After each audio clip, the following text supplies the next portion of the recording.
আসসালামু আলাইকুম everyone, welcome to Faiza's kitchen world. আজকে আমরা তৈরি করে দেখাবো ঘরে থাকা কিছু উপকরণ দিয়ে কিভাবে মজাদার গরু মাংসের শিক কাবাব তৈরি করা যায়, যেটা টমেটো সসের সাথে খেতে মজাই আলাদা। সো দেরি না করে চলুন শুরু করা যাক। প্রথমে একটি বোলে বোনলেস 500 গ্রাম গরুর মাংস নিয়ে এতে 1 চা চামচ সয়া সস, 1 চা চামচ শুকনো মরিচের গুঁড়ো, রসুন আদা বাটা, 1 চামচ করে জিরা ধনিয়া গরম মশলা গুঁড়ো, 2 চামচ টক দই এবং 2 চামচ সরিষার তেল দিয়ে আমরা গরুর মাংসটাকে খুব ভালো করে মেখে নেব, যাতে এই উপকরণগুলো গরুর মাংসের ভিতরে খুব ভালোভাবে চলে যায়।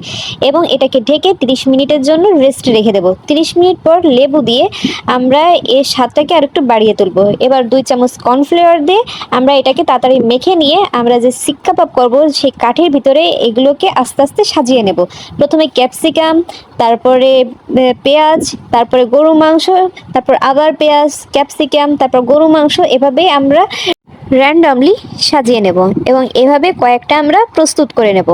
এই দেখুন বাটিতে অনেকগুলোই আমরা তৈরি করেছি। এবার একটি তাওয়াতে সরিষার তেল গরম করতে দেব এবং আস্তে আস্তে ওই যে শিক কাবাবগুলো সেগুলো আমরা তার উপরে দিয়ে দেব এবং এপাশ ওপাশ করে সুন্দরভাবে নেড়ে আমরা এটাকে ভেজে নেব।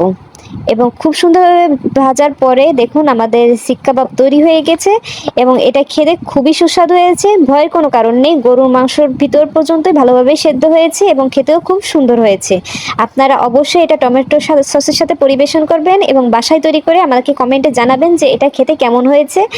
So that's all for today. দেখুন আমরা এটাকে খুব সুন্দরভাবে তৈরি করলাম ঘরে থাকায় কিছু উপকরণ দিয়ে।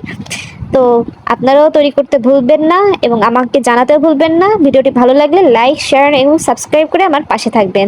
Thank you everyone.